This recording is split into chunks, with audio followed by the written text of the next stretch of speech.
Show.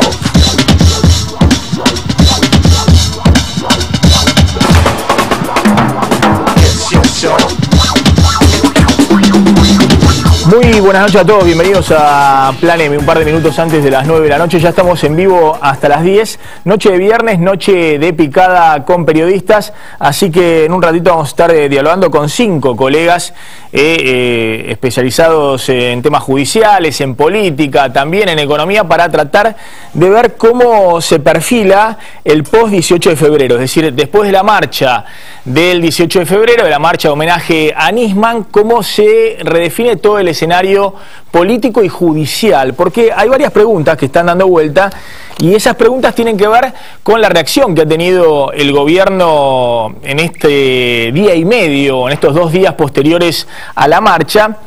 Reacción que por un lado tiene algunas espadas fuertes del gobierno en la estrategia del amigo-enemigo, polarizando. En un ratito van a escuchar a Mariano Recalde, el titular de Aerolíneas Argentina, un dirigente fuerte de la Cámpora, diciendo que fue un rejunte de oligarcas, la marcha del 18 de febrero. Bueno, a Aníbal Fernández insistir que fue una marcha opositora.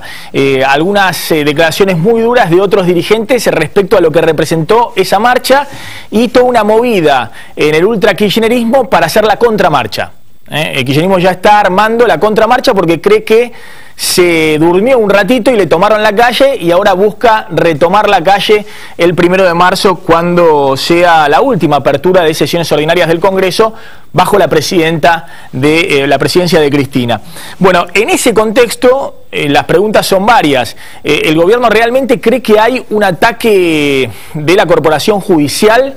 Y ahí identifica la confirmación del procesamiento de Vudú por coimas y negociaciones incompatibles, el avance de Bonadío en la causa Tesur, que investiga a Máximo y a la familia Kirchner, y ya se empieza a hablar de si Bonadío no va a llamar a indagatoria próximamente por supuesto lavado de dinero a Máximo Kirchner. Bueno, toda una serie de movidas que está viendo en la justicia que el gobierno ve con muchísima preocupación. Y después está la pregunta también de fondo desde el punto de vista político, si el 18F, si la marcha por Nisman, que también obviamente congregó a buena parte de los que están descontentos con el kirchnerismo, significa una interpelación para la oposición. Si puede haber, por ejemplo, una gran interna opositora.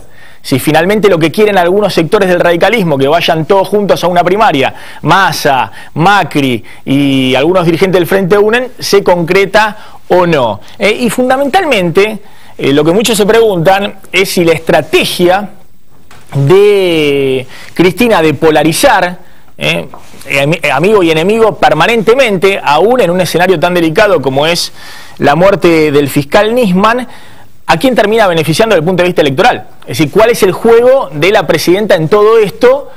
Más allá, obviamente, de las responsabilidades institucionales y de la preocupación que hay en muchos de que este es un escenario donde cualquier chispa puede encender un nuevo incendio. Pero bueno, un ratito vamos a estar analizando todos estos temas. Ya está en línea y me parecía importante hablar con él, y después vamos a hablar con nuestros colegas y amigos. Está Willy Cohen, está Martín Angulo, especialista en temas judiciales, está Eduardo Anguita, está Sonia Budassi y está el compañero Eduardo Serenalini aquí de Canal 26. Pero me parecía importante poder hablar con el fiscal que llevó la causa en los tramos definitorios, la causa del procesamiento de Amado Vudú por coimas y negociación incompatibles con la función pública de la causa Chicone. Ayer la Cámara Federal confirmó el procesamiento, el vicepresidente de la Nación está con una confirmación de un procesamiento de una causa muy grave, la más grave que tal vez que tiene encima, y me parecía importante hablar con el fiscal Dilelo, que es el que ha pedido en su momento la indagatoria de Vudú, el que ha insistido buena parte de la investigación junto con el juez Lijo, y que ayer 3 jueces más ratificaron lo que habían trabajado junto con el juez de primera instancia, el juez federal Lijo, y el fiscal Dilelo. Fiscal Dilelo, buenas noches, ¿cómo anda? ¿Qué tal? Buenas noches, Maxi, ¿qué tal? Bueno, 2 preguntas quería hacerle por un lado. Para usted, ¿está comprobado de que el vicepresidente Vudú cobró una coima de la familia Chicone? A ver, le voy a contestar lo que corresponde de acuerdo al procedimiento hasta ahora. Está comprobado con el grado de certeza requerido para un procesamiento que aparentemente el vicepresidente hizo una actividad tipificable como el delito de cohecho. La presunción de inocencia rige hasta la sentencia definitiva, o sea que falta el debate y falta la sentencia. Entre tanto, para esta etapa hay elementos suficientes como para llegar al debate. Ahora, acá hay 4 jueces y usted como fiscal que por lo menos creen que efectivamente esto sucedió, que Vudú en la causa Ciccone... Sí, bueno, si hace un poco de memoria, yo pedí inicialmente la indagatoria, es decir, yo tuve una discrepancia puntual con el doctor Lijo al comienzo de la causa cuando él llamó como testigo a los Ciccone y yo pedí la indagatoria de el vicepresidente Vudú y de los Ciccone. En el razonamiento de que, le voy a poner un ejemplo medio vulgar pero que sirve para entender el razonamiento por lo menos, es que si estuviera prohibido que hubiera embarazadas no se podía llamar indagatoria a la mujer sin llamar a quien contribuyó al embarazo, es decir, esto no funciona si no es de dos. Entonces, indudablemente en ese mecanismo ambos estaban comprometidos y creo que hay que dar explicaciones porque hay una sumatoria de indicios o de conductas que convergen hacia hechos. Está bien, nosotros hemos explicado el esquema del caso Ciccone. Lo que usted está diciendo es que cuando hay lo que se llama cohecho, es decir, el pago de sobornas o vulgarmente conocido como coimas, hay alguien que recibe, que es el funcionario público, y el otro que entrega. Y el empresario es el que paga. Y el empresario es el que paga. No vale el argumento de que fui obligado, porque en realidad si alguien le pide, usted lo que tiene que hacer es denunciar. Y lo que ustedes han investigado y 4 jueces de alguna manera han certificado o han creído que está aprobado en esta instancia judicial es que Vudú recibió como soborno el 70% de las acciones de Ciccone para levantar la quiebra de la empresa. Exacto. Es decir, recibió para ponerla en funcionamiento, ¿no? Hubo un aporte de capital y demás que también hay que rastrear, pero básicamente todo el mecanismo de poner en marcha Ciccone se debió a recibir eso voluntario o involuntariamente, pero concretado por los empresarios y además por las otras evidencias que a partir de eso transferida Ciccone Calcográfica a The Old Found empezó a moverse la maquinaria para conseguir contratos, se canceló, que por eso hemos pedido el llamado indagatorio de Katia Daura, una compra de maquinaria en Casa de la Moneda que permitía imprimir los billetes sin necesidad de Ciccone. Se canceló la licitación y demás. En el caso de The Old Fund, dicen los jueces que era la cara visible para hacer negocios que el funcionario público Vudú no podía hacer por sí mismo. Exacto. Es decir, en realidad, dicho así ligeramente, porque además el fallo lo he leído a la disparada, porque ni siquiera ha bajado de cámara todavía, hasta donde yo tengo entendido, lo que la Cámara está sosteniendo es que precisamente The Old Found era una estructura en cabeza de Núñez Carmona y con el apoderado con Van de Brole para hacer negocios vinculados a Vudú. Es decir, que los verdaderos dueños de The Old Fund eran Núñez Carmona, el amigo y socio de Vudú, y el propio Vudú. Exactamente. Y la última pregunta... a través de empresas también, ¿no? De otras empresas también. Exacto. Que eso además se está trabajando en el enriquecimiento ilícito, porque en el enriquecimiento ilícito se están investigando todas las demás empresas fantasmas y la situación de familiares, de la exnovia de Vudú, de los padres y de empresas que convergieron a hacer el financiamiento.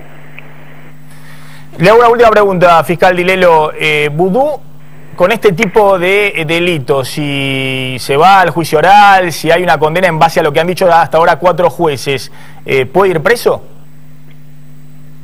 A ver, depende la condena y de que haya otras causas. Si es primario, puede o no ir preso según el monto de la condena. Hasta 3 años puede ser en suspenso si no hay otras condenas dando vuelta y si, por ejemplo, no hubiera habido antes el juicio oral de los documentos del coche, porque entonces después hay que unificar pena. Entonces el último tribunal que juzga unifica las penas, y si el total de las penas fuera más de 3 años, en principio debería cumplir los 2/3.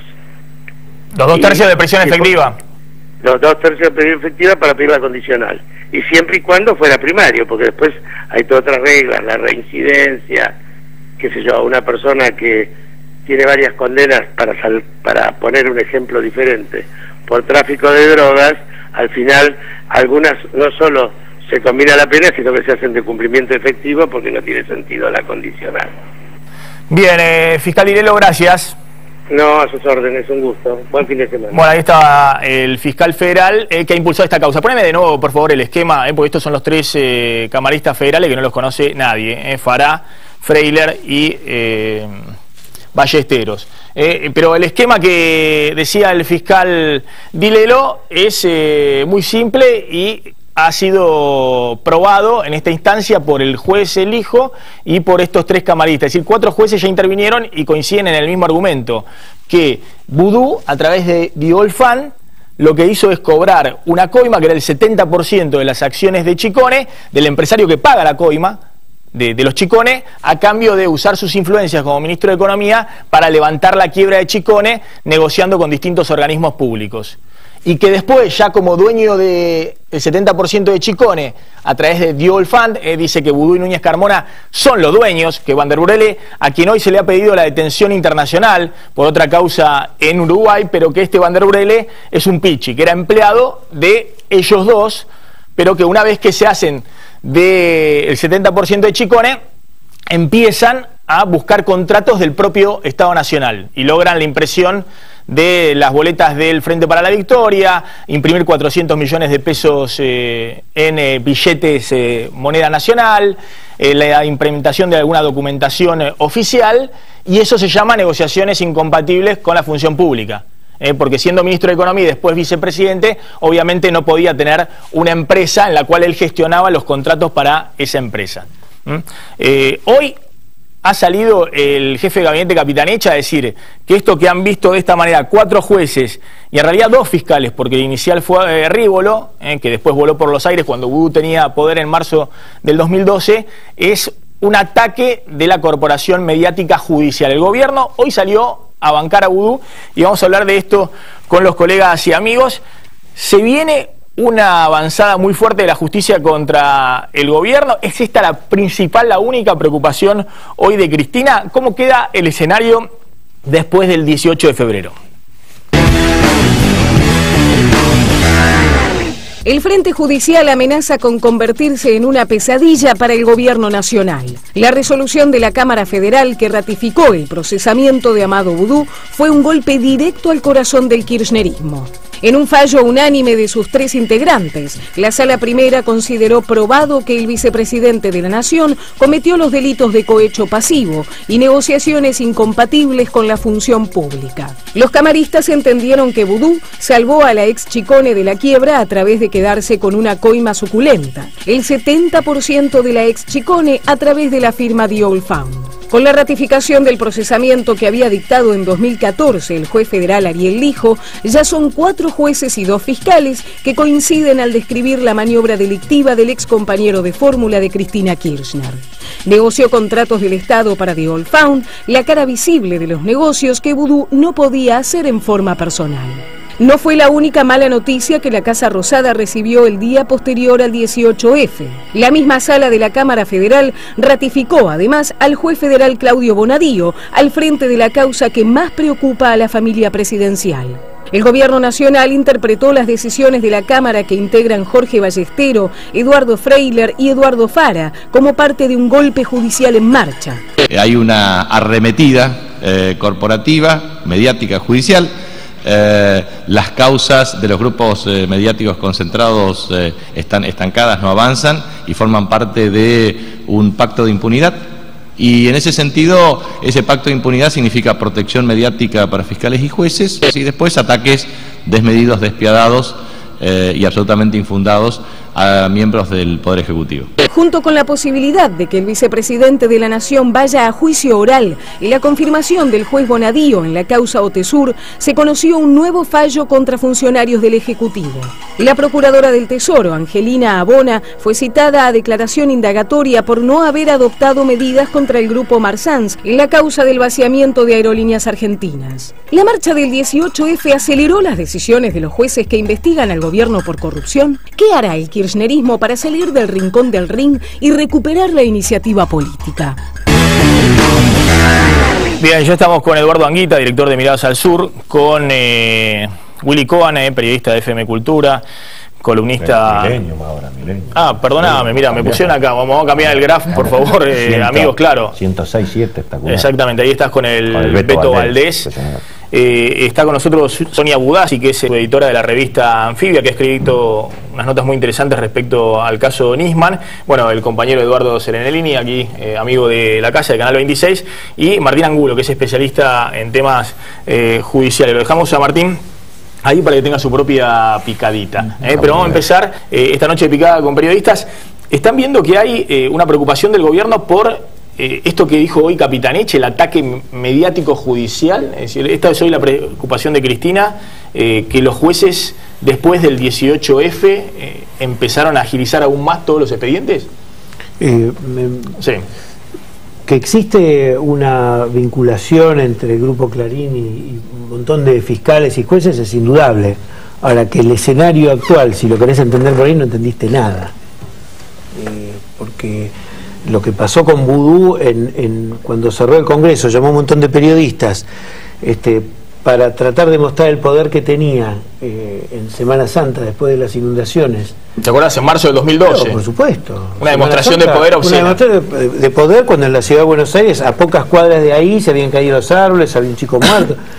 Si desde ese momento hasta ahora la gente que está asesorando a la Cristina no se dio cuenta que había un proceso judicial propio, legítimo, legitimado institucionalmente, y que además a medida que fue avanzando fue mostrando la flaqueza de la defensa de Vudú. Entonces me parece que es cierto, ahora se termina deslegitimando una estructura de poder corporativo existente a partir de querer justificar la defensa de alguien que parece muy difícil de ejercer en términos políticos, también jurídicos. Por algo el estudio de Richarte finalmente se corrió, en fin. Entonces me parece que son dos cosas que mezcladas hace retroceder a muchos de los avances que el kirchnerismo legítimamente ha logrado en estos años en la Argentina, porque terminan siendo funcionales a defensas pequeñas. Entonces, argumentos importantes para causas importantes y respuestas institucionales y de respeto de la división de poderes y de la República, cuando se trata de una cosa que tiene que ser lógica, que un poder tiene que ser investigado por las propias auditorías, por la Auditoría General de Nación, y que si además de las auditorías hay delitos, tiene que ser investigado por la justicia. Lógica, pero no tan lógica, porque vos fíjate que la manifestación del pueblo, lo que vemos acá en pantalla, es justamente una demanda de las instituciones. Fíjate que la demanda es institucional. ¿Quién recibe el mensaje? Las instituciones deben recibir el mensaje. Entonces está muy bien esto de decir la independencia de poderes. Ahora hablas con algunos fiscales que te reconocen, no hay independencia de poderes hoy en Argentina.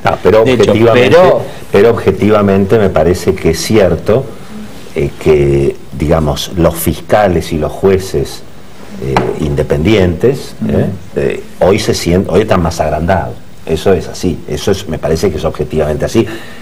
Uno habla independiente, hay digamos, buenos jueces, hay honrosas excepciones, ¿no? De hecho, en el caso Vudú han intervenido 5 jueces. Sí. Esta sala no puede ser sospechada de antikirchnerista corporativa. Esta era la sala kirchnerista. Es más, pero no sé si alguno de estos jueces ha tenido problemas justamente con medios considerados corporativos. Bueno, pues vos pensá que en el 2012, digamos, Amado Vudú hizo saltar por el aire a un símbolo de los 70 como era el Beberrí. Y bueno, y hoy, efectivamente, la Sala 1 de la Cámara Federal, en un fallo unánime, que yo no sé si ese fallo se hubiera dado hace 2 años atrás, por supuesto, no es consecuencia inmediata de la marcha, pero me parece que la marcha, y evidentemente, ha generado en lo que se llama la familia judicial, por lo menos lo que uno escucha de los periodistas que hablan. ¿Le marcó la cancha a la familia judicial? Y no, pero en alguna medida hay como una... Yo creo que eso viene desde antes, y yo creo que las marchas, digamos, del 2012, sobre todo el famoso 8N, y bueno, generaron algún impacto. Yo creo que, por ejemplo, la decisión de la justicia de frenar al gobierno contra el grupo Clarín, y en alguna medida tuvo que ver con esas marchas del 2012, como también creo que en su momento Sergio Massa se le anima a Cristina por el efecto de esas marchas. Es decir, yo creo que este tipo de movilizaciones tienen efectos, no sé si inmediatos, y bueno, hoy está todo el mundo hablando de que la justicia ahora está como más agrandada contra el gobierno. Un detalle, solamente un detalle. Efectivamente es así, digamos. Si bien este fallo se conoció hoy, tiene 80 páginas, está disponible en el Centro de Información Judicial, no es un escrito que se haya hecho a la noche después del miércoles. No, eso sería, evidentemente crea un clima, pero me parece que sinceramente no es un juicio mal llevado, no es que la escena del crimen haya sido cambiada. Esto es un juicio donde lamentablemente queda al descubierto una situación que a todos nos preocupa. A ver, nos preocupa lo que pensamos en una cosa y lo que piensan otros. Escúchame, pero revela, Eduardo, revela que un vicepresidente cobre coima es indefendible, digamos. Está bien, pero eso ya había pasado, eso ya se sospechaba antes. Yo creo que revela, mirando el 2012, el momento que Vudú lo hizo saltar por el aire a Rigui, y mirando lo que pasa en este momento, bueno, revela algo evidente, que es en definitiva lo que me parece que está ocurriendo, que es una pérdida, digamos, paulatina, tal vez normal, del poder de Cristina. Uno a Cristina la ve como la imbatible, la que tiene al peronismo en un puño, la que todos los gobernadores le hacen saludo 1, saludo 2, la que nadie le puede marcar la cancha, todo lo que dice Cristina. Pero la realidad... No, este es un momento de la realidad. Es la realidad. Este no es un momento de fortaleza del gobierno. Martín Angulo. Y siguiendo lo que decía Willy, desde mitad del año pasado, fíjate todas las cosas que fueron ocurriendo en la justicia contra funcionarios del gobierno.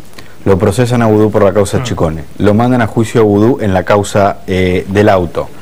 Allanan Otesur, Bonadío en ese expediente. Lo aplauden a Bonadío en la asociación de magistrados. Citan indagatoria a LAC, que después se termina postergando para ahora principios de marzo. Nisman pide la indagatoria de la presidenta de la Nación por encubrimiento en tal vez el hecho más trascendente de los últimos 50 años del país, como fue el atentado a la AMIA. Confirman el procesamiento de Vudú, citan indagatoria a la jefa de los abogados del Estado, y todos los que están en tribunales, quienes tienen directamente las causas, te dicen lo mismo: esto va a seguir.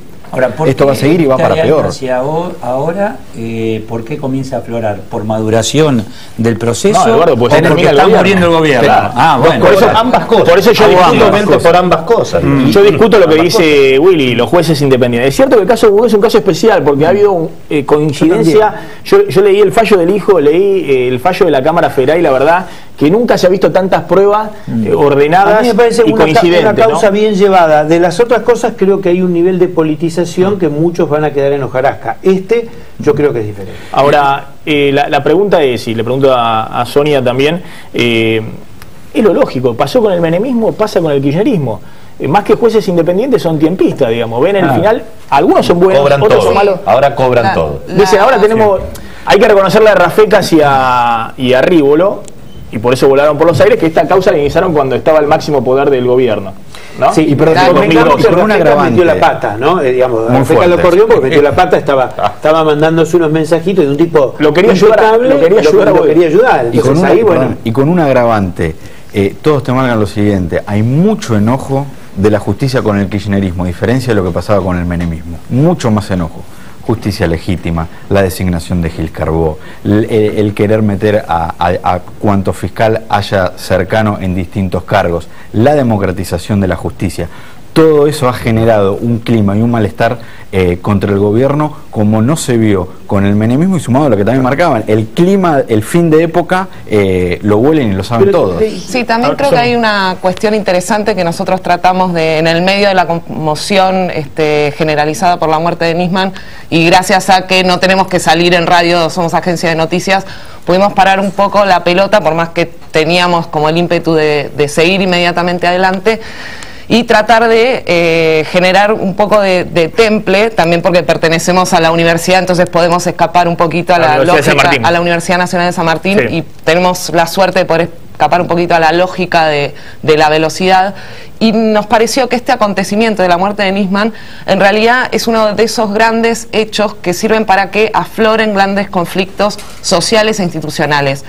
Y escribí una crónica junto a Andrés Fidanza en la que, a partir del perfil de Nisman, que también es otro tema, pudimos tratar de ahondar en estas zonas opacas que existen entre justicia federal y servicios de inteligencia, y acá viene también el tema de la independencia o no de jueces y fiscales. Desde luego que muchos son independientes y se manejan con total autonomía, pero es tremendo en Comodoro Pi cómo estas relaciones, más allá de los grandes escándalos como fue en su momento el de Ollarvide, se convierten en relaciones, digamos, naturalizadas, que son históricas, que se profundizaron durante el menemismo, pero que continúan hasta hoy. Digamos, hay fiscales y jueces, lo sabemos desde otras épocas, y son relaciones muy cotidianas y muy naturalizadas. Ahora te pregunto una cosa, esas relaciones, ¿no?, entre los servicios de inteligencia y los jueces, ¿no?, que tienen que ver a veces con el manejo y el trabajo, porque lo primero que hace un fiscal y un juez cuando tiene un secuestro extorsivo, cuando tiene cualquier causa, pide una intervención telefónica. Sí. Dice que piden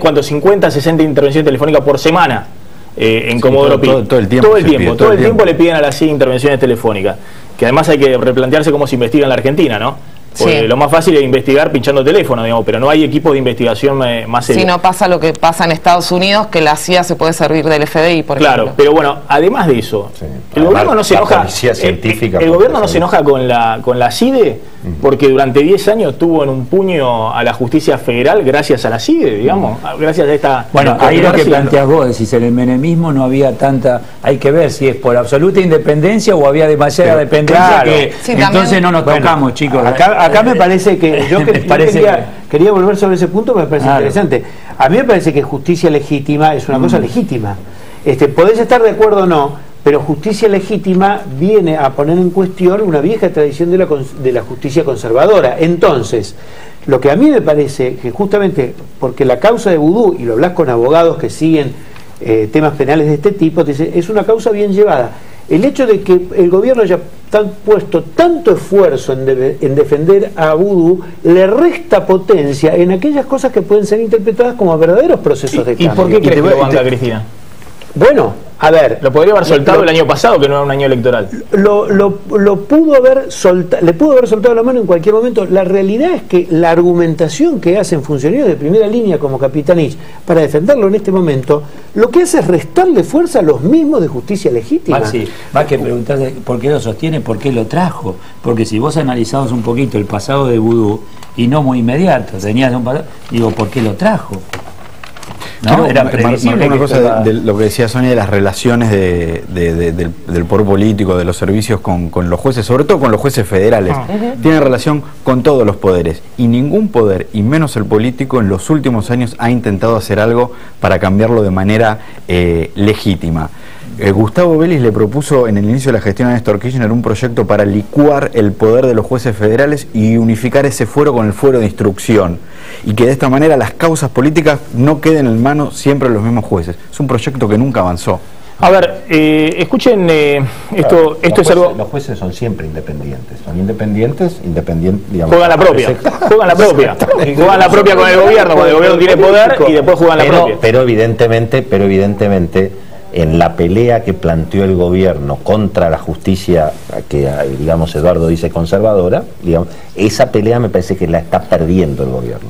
Es decir, me parece que justicia legítima ha perdido esa pelea. Primero la perdió el gobierno cuando no pudo imponer la reforma judicial, y me parece que ahora la está perdiendo políticamente. Hoy me parece que quienes tienen más banca en la sociedad y quienes se sienten más fortalecidos son los sectores, yo creo, mayoritarios de la justicia que no están con justicia legítima. Yo creo que justicia legítima es un movimiento minoritario en la justicia. Sí, eso es cierto. A ver, un segundo, vamos a hablar... Y hay un problema para el gobierno. Después volvemos sobre la justicia. Me interesa el post-18F, ¿no? Cómo reacciona el gobierno, sobre todo porque miren lo que publicó La Política Online, ¿no? Mariano Recalde, ayer... en un acto del justicialismo en la capital, un plenario del justicialismo en la capital, planteando el día después de la marcha. Escuchen cuando habla de que la marcha fue un rejunte de oligarcas, que fue vergonzosa, que ahí estaban cómplices de los asesinos, y que por un ratito al kirchnerismo le ganaron la calle, y la idea ahora es recuperarla, ¿no? Y esto viene a cuento de que ya hay una movida grande para hacer una especie de contramarcha el 1 de marzo. Míralo a Recalde, el presidente de Aerolíneas. Está acá arriba en el escenario Juan Cabandier, que representa la política de memoria, verdad y justicia que lleva y llevó adelante este gobierno desde el 25 de marzo de 2003. Y que es la contracara de la marcha que vimos ayer, de la vergonzosa marcha de los que fueron cómplices de la impunidad, de los que fueron cómplices de los delincuentes y asesinos de este país. Esa oligarquía histórica hoy representada en distintas corporaciones nos madrugó con una de las operaciones políticas más nefastas que ha vivido la democracia argentina. La verdad que nos madrugaron y hasta nos ganaron la calle por un ratito. Bueno, ahí está Mariano Recalde, ¿no? El titular de Aerolíneas. Crítico, evidentemente crítico Recalde de la estrategia de la presidenta respecto del caso Nisman. Cuando Recalde dice nos madrugaron, ¿qué es lo que está diciendo? Es que la presidenta se tendría que haber puesto en otro lado, evidentemente. Ahí hay una, me parece... Sí, pero durísimo, ¿no? Durísimo... El tono, eso es, claro, es una interpretación muy generosa, pero el tono de él no indica eso. No, es terrible, el tono es previsible. Indica, no, bueno, pero... Indica un enojo... Está bien. Willy, es la estrategia de la estrategia de amigo-enemigo. Lo mismo que pasó con el campo. Eso es ahí es el calco, el gobierno está reaccionando de la misma manera, con la misma palabra. Porque en el campo había una lucha legítima de intereses. En eso seguro que discrepamos. Cuando vos pedís justicia, estás usando algo de valor universal que lo puede hacer él o vos o yo. Es como la asignación universal por hijo. No, pero me parece que Eduardo lo que plantea, me parece Mariano Recalde, es nos madrugaron después de la muerte de Nisman. Lo que él está diciendo es la muerte de Nisman fue utilizada por los gorilas en el planteo de Recalde y nos madrugaron. Me parece que eso es lo que él está planteando. Bueno, está bien. Por ahí me equivoco, no soy exégeta tampoco. Voy a lo siguiente. La marcha esta, independientemente de quién la convoque, que yo las personas que la convocaron, yo no tengo confianza en esas personas, pero utilizaron algo que la sociedad es sensible a eso. La muerte. La muerte, primero la congoja por una muerte, sí. El miedo que produce una muerte. El homenaje que Cristina no hizo, que el Estado no hizo. Pero además, porque cuando vos pedís justicia, es como cuando pedís derechos para las mujeres y para los chicos desnutridos, o cuando pedís seguridad. Cuando fueron las marchas Bloomberg, Néstor trató de meterse en eso, interpretar y después, por supuesto, conducirlo. Acá esta idea de este muchacho de confrontar, diciendo vamos a hacer la contramarcha, es una cosa ridícula. ¿Qué es la contramarcha? ¿Qué es la contramarcha? Es que Nisman se había convertido. Es que lo que pasa es que la historia viene, me parece, un poco de lo que aquí planteaba el amigo a propósito de la batalla que venía entre el gobierno y la justicia. Yo creo que el gobierno lo convierte a Nisman en un enemigo, es decir, el gobierno reacciona contra la denuncia de Nisman como digamos, focalizando en Nisman la batalla de los jueces, de los fiscales, quieren venir contra nosotros. Ahí se pasa en la curva el gobierno y no puede frenar. Ahí, mira, batalla, pelea, claro, enemigo, y el 95% de quien estaba ahí no piensa ni en batalla, ni en enemigo, ni en pelea. Claro, sí, por eso mismo hay que salirse un poco del maniqueísmo, ¿no? Digamos, por un lado va más allá de kirchnerismo, antikirchnerismo, Digamos, el tema de la justicia, también nosotros estuvimos haciendo trabajo de campo con un sociólogo durante la marcha, y muchos medios subrayaban o no el tema de que era una marcha de la clase media, pero la clase media en sí misma, según ese artículo de Hernán López, incluye muchas tensiones al interior, digamos, no solo tiene que ver con una cuestión económica, para muchos justicias, incluso la justicia social, para otros justicia era el esclarecimiento del crimen de Nisman. Llamó mucho la atención que había pocas referencias a la AMIA, tanto en los carteles como en las discusiones de la gente, así que creo que hay que ver un poquito más de eso y que se subraya. Ahora les pregunto una cosa, más allá de la marcha, de quién estuvo, veamos un poquito la estrategia del gobierno. Cristina fue desde el primer momento con la polarización. Esto del caso Nisman fue lo mismo que el caso del Campo, fue lo mismo que el enfrentamiento con Clarín. Polarización, amigo, enemigo. ¿A quién le sirve esto? Porque Scioli se agarra la cabeza. ¿A quién le sirve desde el punto de vista de estrategia? ¿Al kirchnerismo le sirve? Está claro que el kirchnerismo con esta estrategia a la oposición no suma un solo voto más igual que el núcleo duro del 30%. Igual que con el Campo. ¿A quién le conviene esto, amigo enemigo? Y bueno, obviamente a la oposición. Yo no coincido con que esto sea más de lo mismo. Para mí, la pelea por el Campo, primero que tuvo dos frentes de alianzas sociales y políticas. El kirchnerismo estaba representado por distintos sectores. El mismo Piumato, que fue el único orador de esa marcha, fue uno de los grandes promotores al lado de Hugo Moyano de la defensa de una medida, independientemente de la medida, de un frente de alianzas que buscaba una transferencia de ingresos. Porque el estilo político ese estilo político va perdiendo adhesiones. Pero eso fue una alianza. La ley de medios fue un debate de la sociedad, podrá gustarte, llegó hasta la Corte Suprema de Justicia. En cambio esto es una cosa que no tiene andamiaje. Más profundo, yo creo que es más. Estoy de acuerdo, el gobierno no se puede poner en contra de un episodio cuando muere un fiscal. Vos decís, se beneficia a la oposición. Yo creo que la oposición también tiene que haber observado que hay una lupa muy grande que tiene el pueblo. Dice, cuidado ustedes también, muchachos. ¿No? Había varios temas en la marcha. Pero yo soy de los que yo en algo coincido con el gobierno. La marcha fue una marcha crítica contra el ¿Opositora? gobierno. Digamos, si queremos poner opositora, eso puede ser peyorativo, que no creo que lo sea, pero definitivamente fue una marcha de gente que cuestiona la actitud del gobierno, por lo menos con Nisman y con un montón de otras cosas. Definitivamente es una marcha, digamos, claramente de oposición, eso yo no tengo ninguna duda. A ver, miremos el replay de la semana, el replay de la semana con Aníbal Fernández planteando esto, que la marcha fue una marcha, simplemente una marcha opositora más. No era, como tal cual lo vaticinaba y no tenía ningún interés en hacerlo, una manifestación desde el punto de vista de rendirle homenaje a nadie, era una manifestación opositora.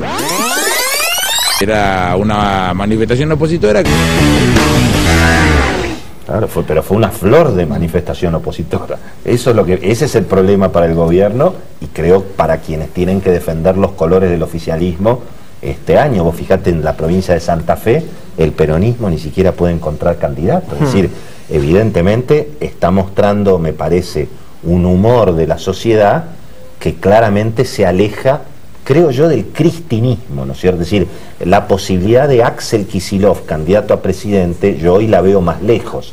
Y yo creo que eso es lo que está generando, fíjate vos, en el mundo económico y en el mundo financiero, no te digo una euforia, pero más o menos. Fíjate vos que el que apostó al dólar en el verano, perdió. El dólar arrancó el verano en 14 pesos en el mercado libre y hoy está hocicando en 13, 12,80. ¿Y qué te dice?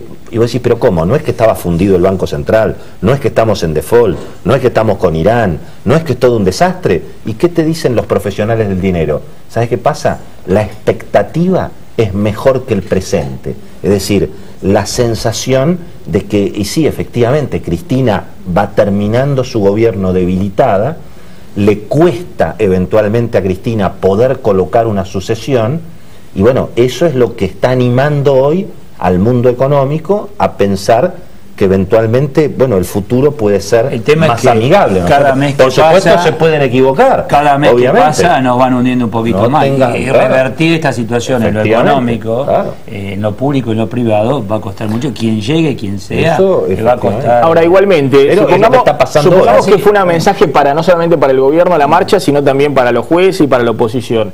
La marcha, el post-18F, ¿abre la posibilidad de una gran interna opositora? Digamos que Massa, que Macri, que unen se sientan interpelados y digan, miren, acá nos están pidiendo que vayamos todos juntos a la primaria. Mira, yo creo, retroceder un segundito, hubo muchas elecciones el año pasado en varios países latinoamericanos.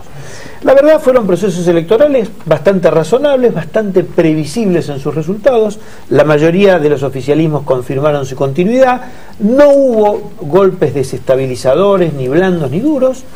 Y me parece que la Argentina ya está tan metida en el año electoral que a ninguna fuerza política, ninguna se va a bajar y ningún sector de poder le conviene que haya una situación de desestabilización.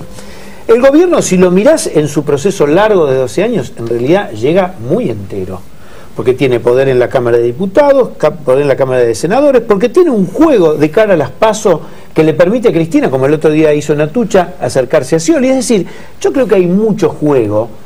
Y además, porque la situación que comentaba Willy del dólar, hay otras variables que, más de una vez, Maxi, acá hemos hablado más de un viernes, la situación era muy caliente. Es un año mucho más previsible. Ahora, también depende de la iniciativa y la toma de decisiones.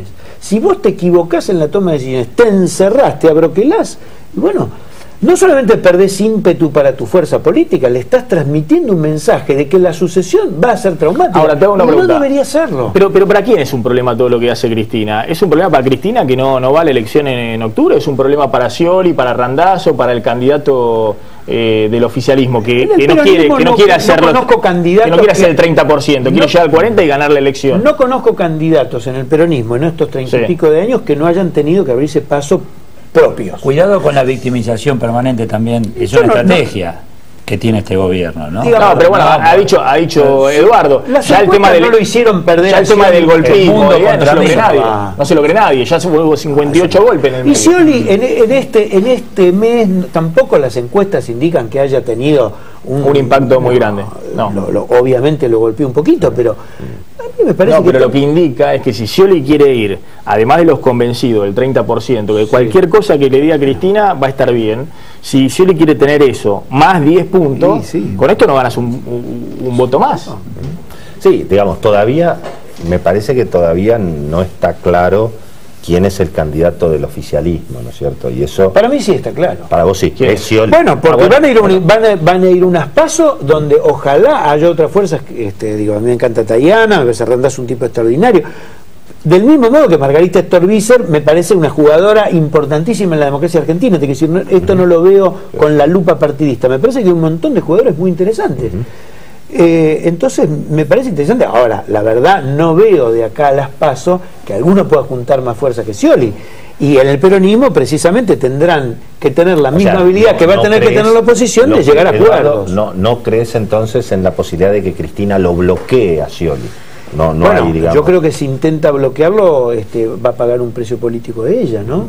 Porque, digamos, cuando la sociedad entra en un año electoral, tratar de ponerte en contra de quienes tienen las mejores posibilidades me parece una cosa muy difícil. A ver, veamos el ejemplo de Lula con Dilma el año pasado, último momento, y se sabe que tienen diferencias, y a último momento Lula se puso la camiseta y ayudó muchísimo a que ganara. Y ganó por poquito. Bueno, de hecho ya es insólito que en el año electoral todos estemos hablando de Cristina y no del candidato del oficialismo. El peor candidato para la oposición, desde mi punto de vista y por lo que he escuchado hablar en el campamento de Massa y de Macri, obviamente Scioli. Scioli es la peor noticia como candidato, más allá de que tiene que remontar mucho, obviamente, y necesita una economía. O sea, Scioli necesita el plan que pide Miguel Bain, que es dólar quieto y salariazo.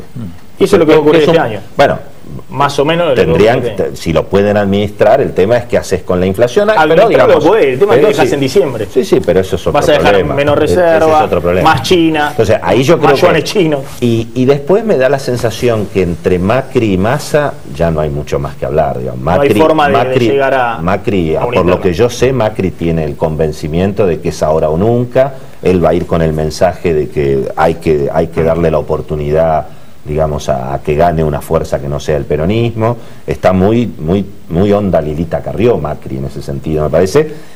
Y, bueno, por eso, yo creo que está leyendo las encuestas. Esta estrategia de Cristina, claro, ¿favorece a Macri? Algunos dicen que, bueno, mirá, lo favorece a Macri porque genera esta polarización. Pero vos decís que lo favorece, que ella conscientemente lo quiere favorecer. No, pero ella, un Scioli con vida, ella quiere fortalecer el 30%, ni un voto más ni un voto menos. El 30% para condicionar a Scioli y arrancar. Tampoco Bachelet, Chile, ¿no? Sí. Pinera y vuelvo.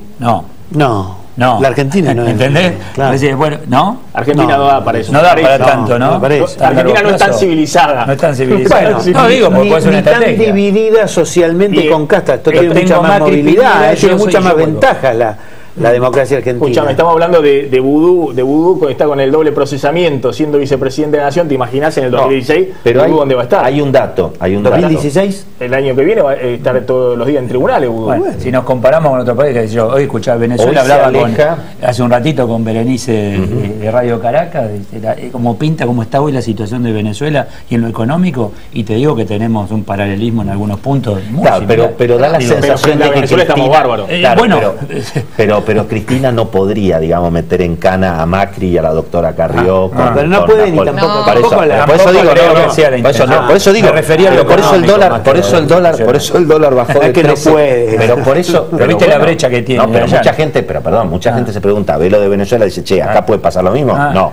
Y bueno, yo creo que eso. Convengamos. A ver, todas las cosas que sigue, pero escúchame, la denuncia de Nisman, ustedes lo analizaron más las cosas, pero la denuncia de Nisman no tiene ni pie ni cabeza. Polichita se quedó con una pelota que lo van a patear de todos lados. Ven bien que va a ser un gran escándalo político. Bueno, pero acá el tema es probar que Irán fue. Vos tenés que probar que Irán fue el país responsable del atentado, cosa que no se va a poder probar. Bueno, que es lo que la justicia argentina cree en una primera instancia. Por lo menos pusiste el carro delante de los caballos. Canicoba Corral debe creer que el principal responsable es Irán, si no hubiese pedido la detención de está bien, pero él dice que él mismo dijo, yo le pedí al fiscal que investigara por lo menos las 3 pistas. Pero digo, sinceramente lo de Polichita no tiene ni pie ni cabeza. Volviendo por un minuto, legitima toda esta acción, que él siga adelante y de última se demuestre, se investigue y se demuestre que no tenía sustento, que es lo que vienen diciendo los juristas. ¿Ves bien que no se presente el lunes en el Congreso?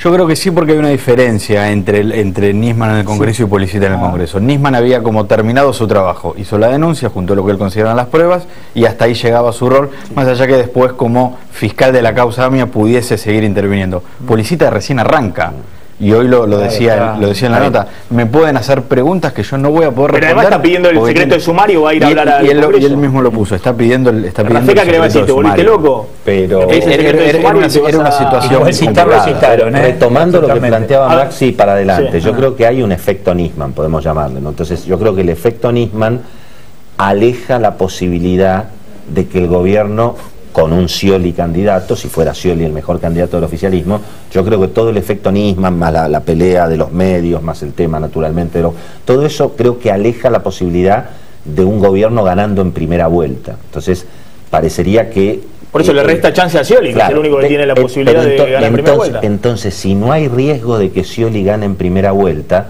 entonces va a ser muy difícil que se junten Massa y Macri, ¿entendés?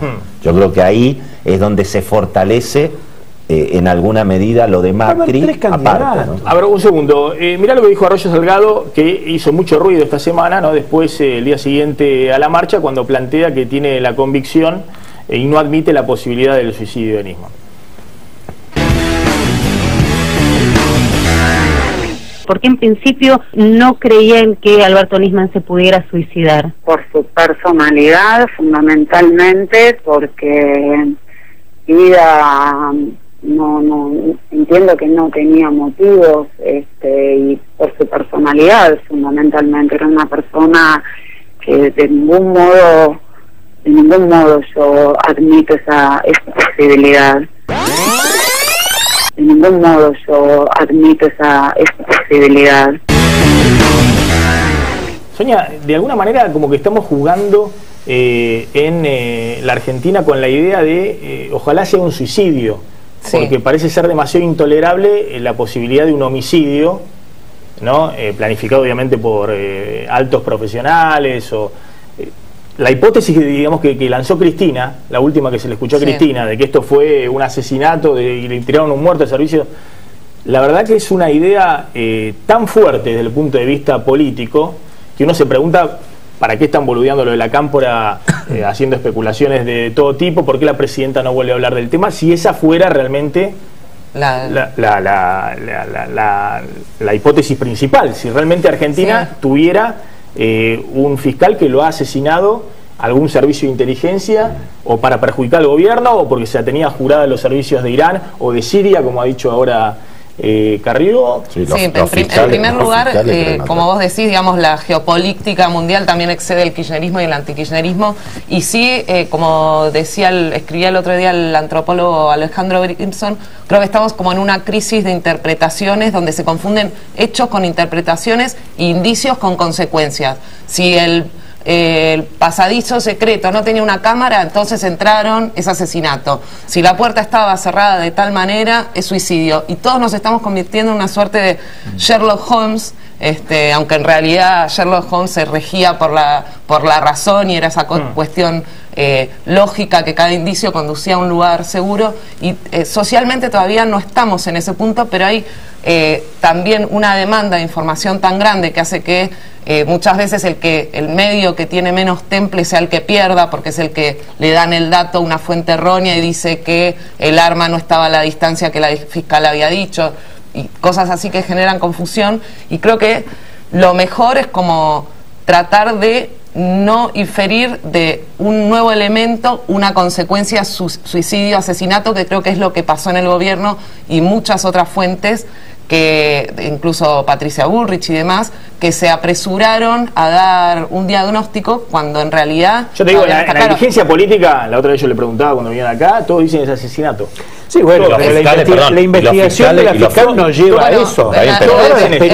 Políticamente, la presidenta dijo es asesinato por otros motivos. Sí, bueno, pero hay que seguir la causa judicial y todas las cosas que las medidas, las pericias que ordenó la fiscal y los resultados de esas pericias tienden mucho más a confirmar la hipótesis del suicidio que la del homicidio. Pero los otros son grandes complots y grandes creen otra cosa, ¿no? Bueno, los fiscales que nosotros entrevistamos con Andrés Fidanza, fiscales y jueces federales para el rompecabezas Nisman, un 90% que nos llamó muchísimo la atención cuando después de la entrevista le preguntamos, bueno, ¿cuál es tu hipótesis?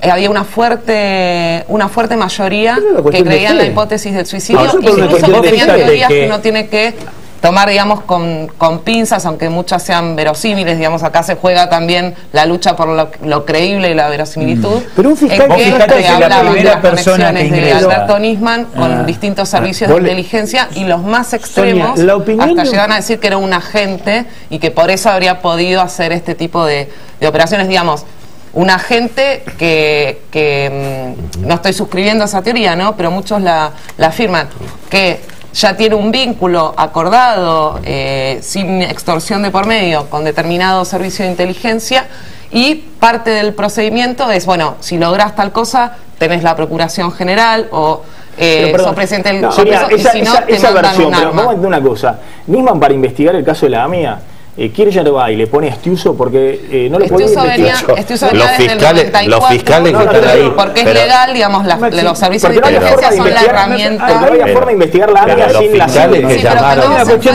Pero los fiscales que llamaron a la marcha porque creen que el gobierno fue contra ellos. Sí, pero un fiscal, los que llamaron a la marcha, por lo menos. Cuando un fiscal tiene una investigación, conduce la investigación. Otro fiscal que no tiene esa investigación no sabe. Por supuesto. Entonces, la opinión de un fiscal está tan válida como la opinión de un carpintero en este caso. Vos solamente tiene sentido... Con un poco más de experiencia. No, está bien, pero justamente por tener experiencia, vos no debés emitir un prejuicio de algo que es una investigación en curso. Entonces a mí me parece que hasta ahora lo que está haciendo la fiscal Fein no está mal, ha tenido que soportar muchas presiones, está llevando a cabo no solamente las investigaciones que ella misma ordenó, sino las que le pidió Arroyo Salgado. Pero la doctora Arroyo Salgado no piensa lo mismo que vos, piensa Eduardo. Lo mismo, pero ella se hace cargo que la investigación no te da la impresión que le excede un poquito a la fiscal, pero pobrecita, ¿qué te parece? Que dicen que es una buena fiscal para investigar homicidio de, no sé, en los barrios. Pero te voy a decir una cosa, prefiero una fiscal que no esté contaminada y que se está por jubilar y que tenía el crucero reservado a uno de estos fiscales que ya tienen todo el equipo de Sherlock Holmes y de la CIA atrás, viejo. Llamó la atención por lo menos a mí de la joven esta, de la declaración en sede judicial. Bueno, pero en sede judicial. Pero aparte, fíjate, si sale la chica a hablar a un medio y cómo salta la fiscal y se pone al nivel de esta joven. ¿Cómo? Y es juez y parte. Exacto. Juez y parte. Entonces, hoy la chica cuando fue dijo, pensé que me iba a tratar mal. Claro. Eso le dijo. O sea que esa chica fue con miedo, se le cayeron la media. Pero ¿cómo si la fiscal que le está haciendo las preguntas es la que está acusada? Porque, es una cosa de locos eso. Eso tendría que haber sido un proceso en otro juzgado. En otro juzgado tendrían que estar juzgando lo que pasó esa noche en... No, ¿cómo va a ser la doctora Fein la que le pregunta a la piba? En vez de salir por los medios, no, porque esta chica va a tener... Citala y se terminó. Entonces, viste, generaste... Es testigo. Es genial la historia. Por eso te digo, la fiscal Fein instruye una causa donde la cuestionada es la fiscal Fein. Es una cosa espectacular. Pero no, Willy, no instruye una causa. Tampoco instruye una causa. La cita para, digamos, tomarle... La cita... Sí, de la declaración... Tiene que ser otro juez. Si de la declaración de la chica surgía alguna irregularidad, ahí sí lo que corresponde es que investigue... Por ejemplo, la declaración de la chica no lograban acordar con la fiscal Fein, que más o menos lo que dijo está bien que usó el baño, pero que ya lo habían desquizado. Que le ofrecieron media luna, pero nunca llegaron. Si no llegaban a acordar eso, la causa hoy se caía. Hoy la causa se caía. Había que empezar todo de nuevo. Es decir, por suerte llegaron a acordar que bueno, que más o menos, viste, lo que dijiste. Bueno, acá es donde entendés Arroyo Salgado. Si no se caía todo. Muy segura no estoy. Hay muchos aspectos por la magnitud que tiene esta causa que va lenta. Que por la magnitud de... sí. No puede ser que las pericias sobre los teléfonos y la computadora todavía no estén. En una causa de esta magnitud, la propia fiscal rechazó el ofrecimiento de la Procuradora General de quedarse a cargo solo de esa causa y que las otras causas de su fiscalía se deleguen en otros fiscales. No lo quiso aceptar. ¿Sobre el cuerpo que se encontró qué se dice? ¿Se sabe algo más? De la mujer que se incineraba. Por ahora no hay vínculos que lo hagan. Pero tampoco se sabe nada, más datos. No hay mucho más datos. Detuvieron a Van der Brelle, lo detuvieron en Mendoza. Mira, cuando fue a entregar a su hija. Sí, cuando fue a entregar a la hija tenía que devolverla a las 9 de la noche a Laura Muñoz, porque están separados, divorciados, se conoce, y bueno, lo detuvieron ahí en Mendoza, Interpol, porque está pedido por la justicia uruguaya. Este es el supuesto testaferro de Vudú. Van der Brelle, lo contábamos, ese era el presidente de Diolfan, a través de quien Vudú y Núñez Carmona cobraban la coima. Es la empresa que se queda con el 70% del 70% de las acciones de Chicone, y después consiguieron contratos. Lo detuvieron ahí en Mendoza. Lo increíble es que lo estaban buscando y mirá dónde estaba Van der Brelle. Bien por orden de la justicia uruguaya por supuesto lavado de dinero, operaciones que han hecho los muchachos allá en Uruguay. Pero que son conexas a esta historia. Y por lo que... Mirá dónde estaba ahí, lo grabaron... pero aparentemente... Esto es de MDZ, el portal mendocino, lo habían grabado acá en un spa mendocino. Estaba muy preocupado Van der Brelle por la confirmación del procesamiento. Mirá el temor que le genera la justicia argentina a Van der Brelle. Esto fue, no sé si ayer, estaba en un spa mendocino, hablando por teléfono. Es que aparentemente hay quejas, yo no lo sé, pero escuché que... Terror genera la justicia argentina a los que persiguen. No, pero es que aparentemente hay quejas de la justicia uruguaya contra la Cancillería argentina en función de las trabas o las demoras para no soltarlo que habría puesto porque en definitiva, como bien dijo Eduardo, fue Interpol por una orden de la justicia uruguaya, no porque se lo considere culpable a Van der Brelle, sino porque lo han citado 2 veces a declarar y nunca fue.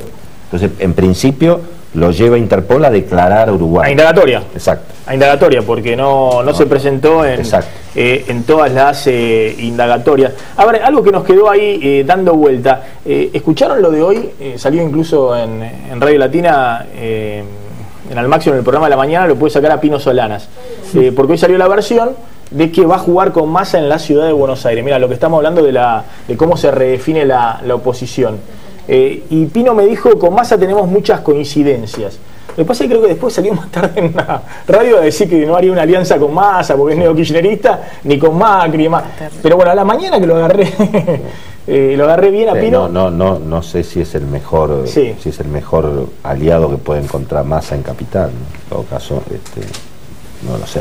No. Digo, puede haber alianzas. Bueno, la alianza de Lilita pero y ya Macri se había ya estado era, con ¿no? Lilita. Sí, pero también. Lilita es la que tiene los votos, no Pino, me parece. No, está bien, pero me refiero que si vos querés juntar pares, estas alianzas son alianzas claramente electorales y con algo que es virtuoso, que las PASO permiten dirimir. Entonces vos entras en el laboratorio y después, bueno, los alambiques te llevan a un lugar. El dato, pero bueno, muestra también el estado de yo creo que sociedad. es una buena noticia para Mauricio Macri. Si fuera así, para mí es una buena noticia. Y para está Macri. claro no le que quita es difícil. voto en la ciudad, es decir, pues si no es un paseo entre Macri. Pino dice, usted es una colectora de Macri en este contexto.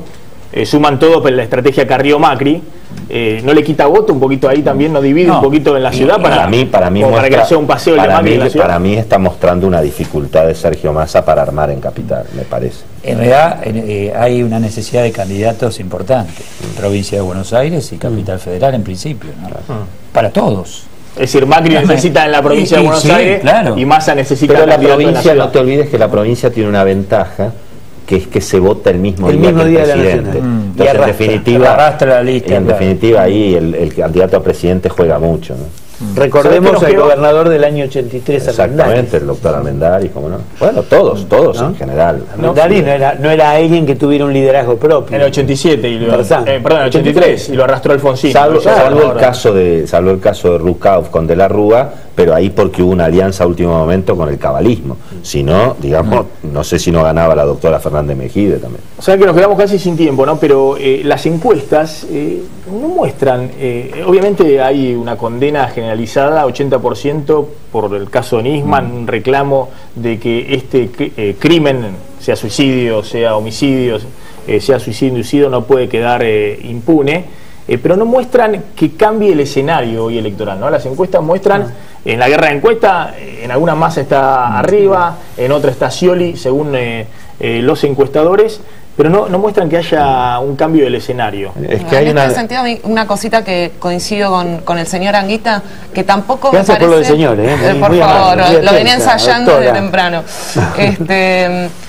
Que no son tan comparables ni tan similares marchas anteriores a estas. Tengamos en cuenta que acá se produjo, lo digo para pensar, una cosa extraña que es la consigna esta de justicia, verdad, no tuvo la carga pasional de marchas anteriores y de protesta de marchas anteriores.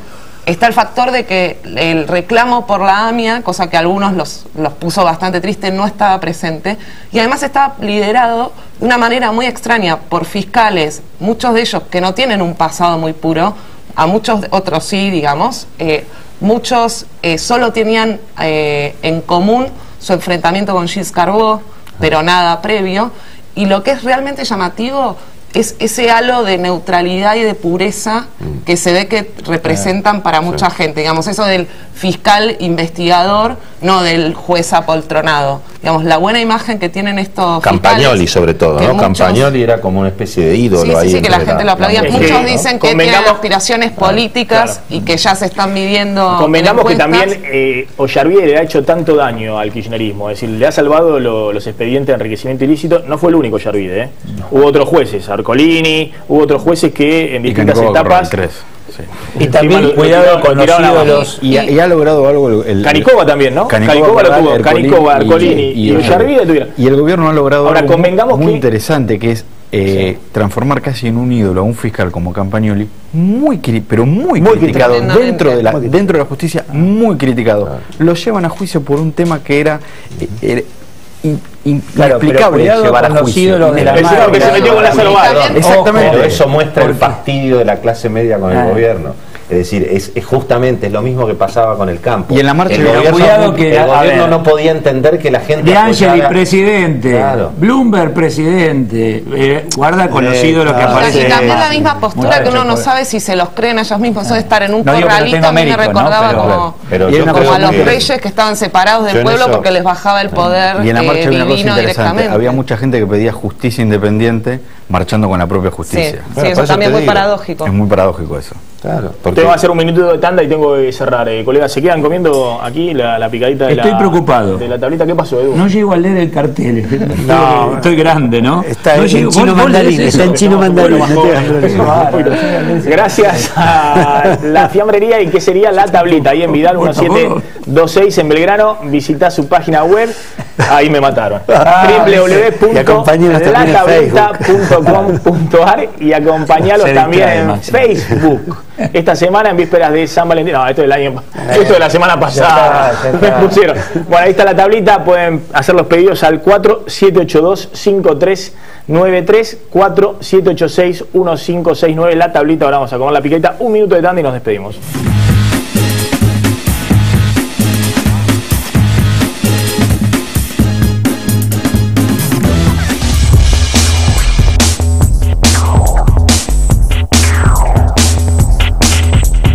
Calzado de seguridad ATT. Zapatos y botines certificados por las más altas normas de seguridad y la máxima calidad. Más información en attcalzados.com.ar. Ponete la camiseta. Galeno, tu mejor elección. Messi está bien cuidado. Galeno 1825. Tu primer plan médico. Llámanos al 0800-777-4253.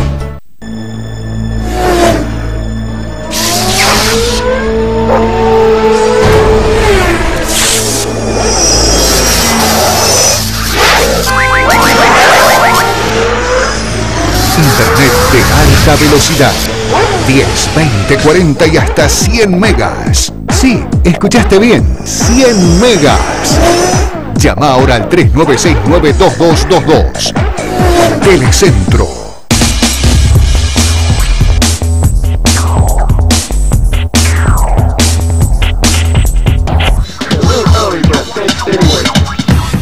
Bien, nos estamos despidiendo, me despido desde acá y quiero recomendar el último libro de Sonia Budassi, La frontera imposible Israel-Palestina. La frontera imposible Israel-Palestina, un tema complejo, Sonia. La verdad que hay otros más fáciles. Sí, pero muy audaz para escribirlo. Además escribe de bárbaro Sonia en las notas periodísticas. La vengo siguiendo. Sonia Budassi, La frontera imposible Israel-Palestina. Gracias, muchachos. Comemos un poquito, picamos un poquito. Gracias. Buen fin de semana para todos. Nos reencontramos el lunes, como siempre, a las 9 de la noche en Plan M. Chau, pásenla bien.